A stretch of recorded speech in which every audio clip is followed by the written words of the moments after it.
Radhe Radhe, good morning বন্ধুরা, শুভ সকাল। আজকে আমি খুব সকাল সকাল ঘুম থেকে উঠে পেরেছি।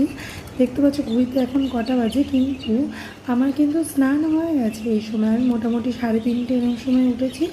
উঠে আমার স্নান কমপ্লিট হয়ে গেছে। তারপরে আমি ভিডিওটা শুরু করেছি, ঠিক আছে। তখন বাজে হচ্ছে তোমার 4:45। তো তখন আমার স্নান টান হয়ে গেছে। আমি ফুল তুলে নিচ্ছি, কারণ আমি সকাল সকাল পুজোটা দিয়ে বেরোবো বাড়ি থেকে। তো এক জায়গায় আমরা ঘুরতে যাচ্ছি। তোমরা আস্তে আস্তে জানতে পারবে আমরা কোথায় ঘুরতে যাচ্ছি। যেহেতু এবার গরমের ছুটিতে আমাদের কোথাও যাওয়া হয়নি। আমার মেয়ে তো মা কোথাও ঘুরতে নিয়ে চলো করে পাগল করে দিচ্ছে। তো কোথায় যাব, লাস্টে কোনো জায়গা না পেয়ে তো যাচ্ছি এক জায়গায়। দেখো আমার ফুল তোলা হয়ে গেছে। তো সকাল সকাল আমি কিন্তু ঠাকুরঘরের জায়গাটাকে সব মুছে টুছে নিয়ে জল টল এনে রেডি করে রেখেছিলাম।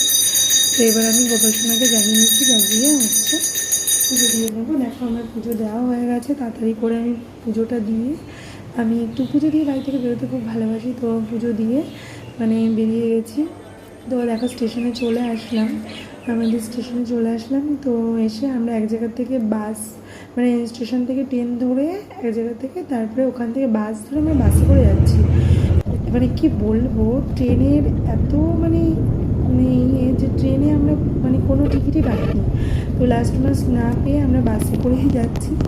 তো বাসে না সত্যি খুব ভালো গেছি। এসি বাস ছিল এটা আমাদের। এসি বাসে করে আমরা খুব সুন্দরভাবেই পৌঁছে গেছি। যেহেতু সকালবেলায় না আমার গাটা একটু গোলা ছিল, খুব আমার অসুবিধা হচ্ছিল, গা গোলাচ্ছিল, বমি পাচ্ছিল একটু। আমি বমি করেছিলাম। তো আমি না বাসে বমি করি না, কিন্তু এবার কেন আমার বমিটা হলো জানি না। আমার শরীরে খুব কষ্ট হচ্ছিলো, আমি বমি করছিলাম। কিন্তু এই ভিডিওগুলো আমার মেয়ে করে রেখেছিল। তো তোমাদের সাথে কথা বলতে বলতে এই দেখো জগন্নাথ মন্দির দেখা যাচ্ছে। এবার দীঘায় আসার মেন কারণটাই হচ্ছে জগন্নাথ মন্দির। যেহেতু এর আগে আমি যতবার এসেছি ততবার জগন্নাথ মন্দিরটা এর আগের বারও আমি এর আগের বার না, তার আগের বার আমি গেছিলাম। তো তখন জগন্নাথ মন্দির হয়নি। তো এবার আমি গেছি মেনলি হচ্ছে জগন্নাথ মন্দিরটা দেখার জন্য। আর এমনি তো ঘুরতে গেছি, যেহেতু মেয়েকে কোথাও ঘোরানো হয়নি। তো হোটেলটা আমার আগে থেকেই বুকিং ছিল। হোটেলটা কেউ চিনতে পারছো কি না জানি না, চিনতে পারলে কমেন্ট করো। আমার হোটেলের যেহেতু রুমটা ক্লিন করে দেবে ওরা, তো আমাদের কিছু ক্রাইটেরিয়া ছিল, সেগুলো করছিলাম।